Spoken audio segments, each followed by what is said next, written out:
ഡിപ്പാർട്ട്മെൻറ്റിലെ 12th ലെവലിൽ വരുന്ന ഒരു പോസ്റ്റാണ് ഇൻസ്പെക്ടിംഗ് അസിസ്റ്റൻറ്റ്. അതിൻ്റെ ക്വാളിഫിക്കേഷൻ അനുസരിച്ചുള്ള എക്സാം നോട്ടിഫിക്കേഷൻ നേരത്തെ വന്നിട്ടുണ്ടായിരുന്നു. നമ്മൾക്ക് ഡേറ്റ് ഒക്കെ കഴിഞ്ഞു അത് അപ്ലൈ ചെയ്യാനുള്ള. ഇപ്പോൾ അതിന് കൺഫർമേഷൻ വന്നിട്ടുണ്ട്. ഓഗസ്റ്റിലാണ് നമുക്ക് എക്സാം വരുന്നത്. ഓഗസ്റ്റ് 22-നാണ് എക്സാം വരുന്നത്. അപ്പോൾ അതിൻ്റെ സിലബസ് നമുക്കിവിടെ കാണാൻ പറ്റുന്നുണ്ട്.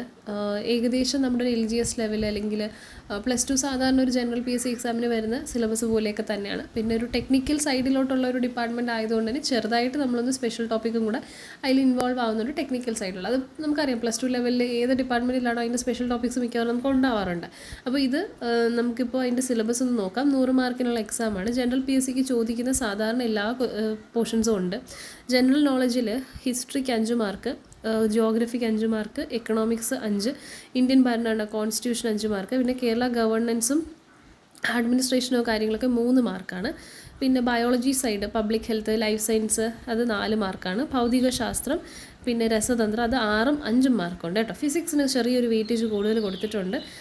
സ്വാഭാവികമായിട്ടും വരും, കാരണം ഇതൊരു ഫിസിക്സ് സൈഡിലോട്ടുള്ളതായതുകൊണ്ട് തന്നെ യൂണിറ്റ്സ് ആൻഡ് മെഷർമെൻറ്റ്സ് ഒക്കെ വരുന്നൊരു ഡിപ്പാർട്ട്മെൻ്റ് ആണല്ലോ. അപ്പോൾ ഫിസിക്സിന് കുറച്ച് വെയിറ്റേജ് കൊടുത്തിട്ടുണ്ട് അവർ.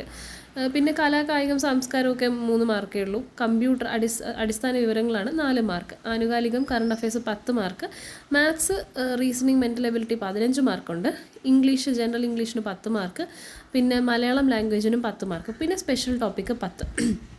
ഓക്കെ, ഡീറ്റെയിൽഡ് സിലബസിലോട്ട് നമുക്ക് നോക്കാം. പക്ഷേ അതിന് മുന്നേ എങ്ങനെ നമുക്ക് ഈ എക്സാമിന് പ്രിപ്പയർ ചെയ്യാമെന്നുള്ളതാണ് ഞാൻ പറയാൻ പോകുന്നത്. ഇപ്പോൾ ഫോർ എക്സാമ്പിൾ ഇതിൻ്റെ കഴിഞ്ഞ ലിസ്റ്റ് എടുത്തു കഴിഞ്ഞാൽ ഒരുപാട് കുട്ടികളൊന്നും ഇല്ല. നമുക്കൊരു മെയിൻ ലിസ്റ്റിൽ 84 അറൗണ്ട് എങ്ങോട്ടായിരുന്നു, കറക്റ്റ് നമ്പർ ഓർമ്മയില്ല. 80+ ആയിരുന്നു. എന്തായാലും 90 അടുത്തിട്ടില്ല ആദ്യത്തെ റാങ്ക് കിട്ടിയ ആളുടെ മാർക്ക്. ആ മെയിൻ ലിസ്റ്റിൽ തന്നെ സപ്ലിമെൻ്ററിയിൽ ഞാൻ പറയുന്നില്ല, മെയിൻ ലിസ്റ്റിലെ ലാസ്റ്റ് ആളുടെ മാർക്ക് എന്ന് പറയുന്നത് ഒരു 70+ മാർക്ക് ഉണ്ടായിരുന്നു. ഓക്കെ, 80ക്ക് അടുത്തൊന്നും അല്ല, 70, 71, 72 ആ ഒരു റേഞ്ചും കണ്ടു ആയിരുന്നു. അപ്പോൾ ഈ എക്സാമിന് നമുക്ക് ഇത്രയൊക്കെ തന്നെ പ്രതീക്ഷിക്കാം. ഓക്കെ, ഇപ്പോൾ നമുക്കൊരു 70 എന്നുള്ള 70 to 75 ആണ് കട്ട് ഓഫ് ആയിട്ട് നമ്മൾ വയ്ക്കേണ്ടത്. കാരണം ഇതിൽ പലരും ഡിഗ്രി പഠിച്ച് അല്ലെങ്കിൽ ഈ എക്സാമുകൾക്കൊക്കെ പഠിച്ചുകൊണ്ടിരിക്കുന്നവരായിട്ട് ഈ മാർക്കൊക്കെ അത്യാവശ്യം സ്കോർ ചെയ്യാനായിട്ട് പറ്റുന്നതാണ്. നമ്മൾ ഡിഗ്രി ലെവലിലൊക്കെ പഠിക്കുന്നവർക്ക് ഇതൊക്കെ ഭയങ്കര ഈസിയാണ്. അപ്പോൾ അതുകൊണ്ടാണ് ഇത്രയും കട്ട് ഓഫ് ഒക്കെ ഹൈ ആയിട്ട് വരുന്നത്. ഇപ്പം നിങ്ങൾ എന്തായാലും പ്രിപ്പയർ ചെയ്യുക. മെയിൻ ഫോക്കസ് ചെയ്യേണ്ടത് സ്വാഭാവികമായിട്ടും വെയിറ്റേജ് കൂടി ഈ ഒരു റീജിയൻ നോക്കിയേ. മാത്സ്, റീസണിങ്, ഇംഗ്ലീഷ്, മലയാളം അല്ലെങ്കിൽ ലാംഗ്വേജ്. ഓക്കെ, 10, 20, 30 ഇവിടെ തന്നെ 35 മാർക്കാണ്. ഈസി ക്വസ്റ്റ്യൻസ് ഒക്കെ ആയിരിക്കും കേട്ടോ, കുഴപ്പമില്ലാത്തതായിരിക്കും. പിന്നെ സ്പെഷ്യൽ ടോപ്പിക്കും അത്യാവശ്യം ഈസിയാണ്. അപ്പോൾ ഇതും വിടരുത്. അപ്പോൾ നിങ്ങൾക്ക് ഇവിടെ 45 മാർക്കിന് പഠിക്കാം. 45 മാർക്കിന് ഇവിടെ ഫോക്കസ് ചെയ്തു. കറണ്ട് അഫയേഴ്സ് ഡെയിലി നിങ്ങൾ വെറുതെ കേൾക്കുന്നതോ വായിക്കുകയോ ചെയ്യുന്നതൊക്കെ ആണെങ്കിലും ഒരു 10-ൽ 5 മാർക്കൊക്കെ വരെ നിങ്ങൾക്ക് കിട്ടാനായിട്ട് പറ്റും. പിന്നെ കമ്പ്യൂട്ടർ അത്യാവശ്യം ഈസി ആയിട്ടൊരു ടോപ്പിക്കാണ്. കലാ കായികം സാംസ്കാരികം എന്ന് പറയുന്നത് കുറച്ച് ലെങ്തി ആയിട്ടുള്ളൊരു റീജിയനാണ്. 3 മാർക്കിന് വേണ്ടി നമ്മൾ കഷ്ടപ്പെടുന്നത് കുറച്ച് മെനക്കേടാണ്. അപ്പോൾ അത് ഫോക്കസ് ചെയ്യേണ്ട എന്നാണ് എൻ്റെ ഒരു അഭിപ്രായം. പിന്നെ ചാൻസ് ഉള്ളത് നമ്മുടെ ഇന്ത്യൻ ഭരണഘടന അത്യാവശ്യം എളുപ്പമുള്ളൊരു ടോപ്പിക്കാണ്. 5 മാർക്കിന് നമുക്ക് അത്യാവശ്യം കുറച്ച് പഠിച്ചാൽ മതി. പിന്നെ കേരള ഭരണവും നമുക്ക് ഒന്ന് അറിഞ്ഞു വെച്ചിരിക്കുന്നത് നല്ലതാണ്. പിന്നെ ഈ ഒരു റീജിയൻ സയൻസും പിന്നെ എക്കണോമിക്സും അത്യാവശ്യം പഠിച്ചെടുക്കാൻ പറ്റുന്നതാണ്. കുറച്ച് ഹിസ്റ്ററി ജോഗ്രഫിയും കൂടെ നോക്കിയാൽ നല്ലതാണ്. അപ്പോൾ ഇവിടെ സ്കിപ്പ് ചെയ്യാൻ പറ്റുന്നതെന്ന് വെച്ച് കഴിഞ്ഞാൽ നമുക്ക് എസ്പെഷ്യലി ഇനി ഒരുപാട് സമയമില്ല. അപ്പോൾ നിങ്ങൾ മെയിനായിട്ട് maths, English, Malayalam special topic പഠിക്കുക. അവിടെ തന്നെ 45 മാർക്കായി. പിന്നെ നിങ്ങൾ സയൻസ് എടുക്കുക. ഫിസിക്സ് ഇവിടെ ഇതെല്ലാം കൂടെ ചേർത്തൊരു 15 മാർക്ക് ഇവിടെയുണ്ട്. അപ്പോൾ 45ഉം 15ഉം എത്രയായി? 60 മാർക്കായി. പിന്നെ കമ്പ്യൂട്ടർ അത്യാവശ്യം പഠിക്കാൻ പറ്റുന്നതാണ്. കോൺസ്റ്റിറ്റ്യൂഷൻ പഠിക്കാൻ പറ്റുന്നതാണ്. അവിടെ ഏകദേശം ഒരു 10 മാർക്കും കൂടെ ആയി. അപ്പോൾ തന്നെ എത്രയായി? 70 അടുപ്പിച്ച് വന്നു. പിന്നെ നിങ്ങൾ ഈ പറഞ്ഞ പോലെ ഏതെങ്കിലും 1-2 കൂടെ പിക്ക് ചെയ്യാം. നിങ്ങൾക്ക് ഹിസ്റ്ററിയൊക്കെ വാസ്റ്റാണ്. ജോഗ്രഫി നിങ്ങൾക്ക് ഏതാണോ എളുപ്പം, എക്കണോമിക്സ് ആണെങ്കിൽ അത്, പിന്നെ ഗവർണൻസ് ആണെങ്കിൽ അത്, അങ്ങനെയും കൂടെ പിക്ക് ചെയ്തിട്ട് കുറച്ച് പഠിച്ചു കഴിഞ്ഞാൽ നിങ്ങൾക്ക് കിട്ടും. ഓക്കെ, അപ്പോൾ ആ ഒരു രീതിയിലൊന്ന് ചിന്തിച്ച് നോക്കാം. കറണ്ട് അഫയേഴ്സിനും കൂടെ ഡെയിലി കുറച്ച് നേരം കേട്ട് പഠിക്കാൻ പറ്റുമെന്നുണ്ടെങ്കിൽ 2-2.5 മാസം കൊണ്ട് എളുപ്പമൊന്നും ഞാൻ പറയില്ല, പക്ഷേ ഡൂവബിളാണ്. ഓക്കെ, ഒന്ന് ട്രൈ ചെയ്ത് നോക്കുന്നതിൽ തെറ്റില്ല. പിന്നെ സാധാരണ ഏതൊരു എക്സാമിനും വരുന്ന എല്ലാ ടോപ്പിക്കുകളും ഇതിനകത്ത് വന്നിട്ടുണ്ട്. വെറൈറ്റി ആയിട്ടെന്ന് പറയാനായിട്ട് ഒന്നും തന്നെ ഇല്ല, കുറച്ചിട്ടൊന്നുമില്ല ആ ഒരു സിലബസ്. പിന്നെ ഇവിടെ സാമ്പത്തിക രംഗം, പഞ്ചവത്സര പദ്ധതി, planning, NITI Aayog, നവസാമ്പത്തിക new economic policy, ധാതുക്കളെല്ലാം അതുപോലെയൊക്കെ തന്നെയാണ് ഉള്ളത്.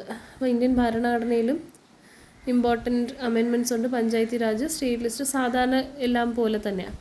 സിവിക്സിൽ വരുന്ന ടോപ്പിക്കുകൾ ഇവിടെ കൊടുത്തിട്ടുണ്ട്. പിന്നെ ജീവശാസ്ത്രം, പൊതു, ഭൗതിക ശാസ്ത്രം, രസതന്ത്രം, ഇതൊക്കെ കോമൺ ഉണ്ട്. 3 മാർക്കിന് നമുക്ക് ആക്ച്വലി ഇത് ഭയങ്കര നഷ്ടമാണ് കേട്ടോ. കലാ, കായികം, സാഹിത്യം, സംസ്കാരമൊക്കെ കുറച്ച് ഹെക്റ്റിക്കാണ്. കമ്പ്യൂട്ടർ പിന്നെയും നമുക്ക് കുറച്ചുകൂടെയൊക്കെ പഠിച്ചെടുക്കാം കേട്ടോ. പ്രീവിയസ് ഇയർ ക്വസ്റ്റ്യൻ വെച്ചിട്ടൊക്കെ കുറച്ചുകൂടെ ചെയ്യാൻ പറ്റും. ആനുകാലികം. പിന്നെ മാത്സ് റീസണിങ്ങിലും നമ്മൾ സാധാരണ ഒരു ജനറൽ PSCയിലുള്ളതിനേക്കാളും ജിയോമെട്രിയും ട്രിഗണോമെട്രിയും കൂടുതലാണ്. ജിയോമെട്രി പോലെ വരുന്നത് നമ്മൾ മെൻസ്ട്രേഷനിൽ കൂടുതൽ ഏരിയ വോള്യൂം ആണല്ലോ കൺസിഡർ ചെയ്യുന്നത്. ഇവിടെ 2D 3D ജിയോമെട്രിയും കൂടെ വരുന്നുണ്ട്.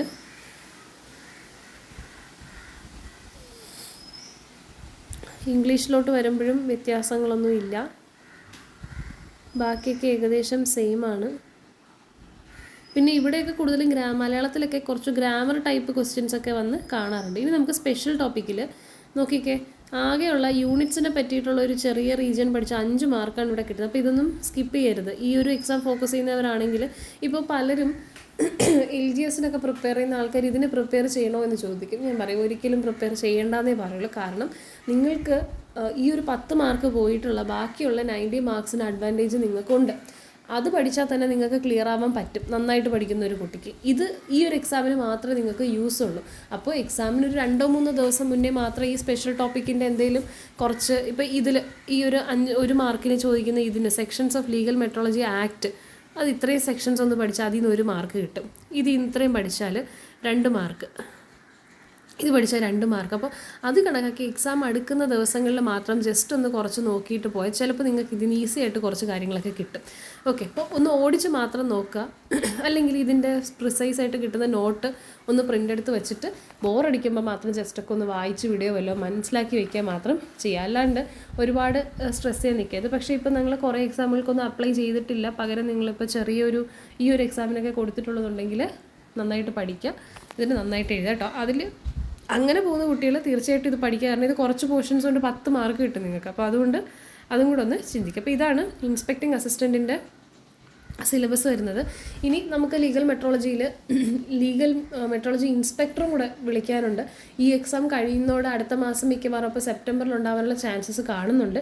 അപ്പോൾ അവരുടെ സിലബസിലും ഈ സ്പെഷ്യൽ ടോപ്പിക് ഉണ്ടാകുമോ എന്ന് ചോദിച്ചാൽ അറിയില്ല. ബേസിക്സ് ഓഫ് ലീഗൽ മെട്രോളജിയൊക്കെ ഉണ്ടാകുമോ എന്നറിയില്ല. യൂണിറ്റ്സ് ആൻഡ് മെഷർമെൻ്റൊക്കെ അല്ലെങ്കിലും ഉള്ളതാണ്. പിന്നെ ഈ ആക്ടും കാര്യങ്ങളൊക്കെ വരുമോ എന്നുള്ളത് നമുക്ക് സിലബസ് വരുമ്പോൾ തന്നെ അറിയാം. പഴയ സിലബസിൽ നിന്ന് കുറച്ച് മാറ്റങ്ങളൊക്കെ എന്തായാലും ഉണ്ടാവേണ്ടതാണ് എന്നാണ് ഒരു നിഗമനം. പക്ഷെ അറിയില്ല, നമുക്ക് നോക്കാം. ഓക്കെ, സോ ഇതാണ് ഇൻസ്പെക്ടിംഗ് അസിസ്റ്റൻ്റ് സിലബസിനെ കുറിച്ചുള്ള കാര്യങ്ങൾ. ഇനി നിങ്ങൾ മാക്സിമം പ്രിപ്പയർ ചെയ്യാം. ഏതെങ്കിലും ടോപ്പിക്കിൽ എന്തെങ്കിലും ഹെൽപ്പ് വേണമെന്നുണ്ടെങ്കിൽ പറയാം. അതുമായിട്ട് റിലേറ്റഡ് ആയിട്ട് എന്തെങ്കിലും ഡീറ്റെയിൽസ് ഷെയർ ചെയ്യാൻ പറ്റുമെങ്കിൽ ചെയ്യാം. ഏതെങ്കിലും ടോപ്പിക്കിൽ എന്തെങ്കിലും ഡൗട്ട്സ് അല്ലെങ്കിൽ വീഡിയോ ചെയ്യണമെന്നുണ്ടെങ്കിൽ അത് നിങ്ങൾക്ക് സജഷൻസ് പറയാവുന്നതാണ്.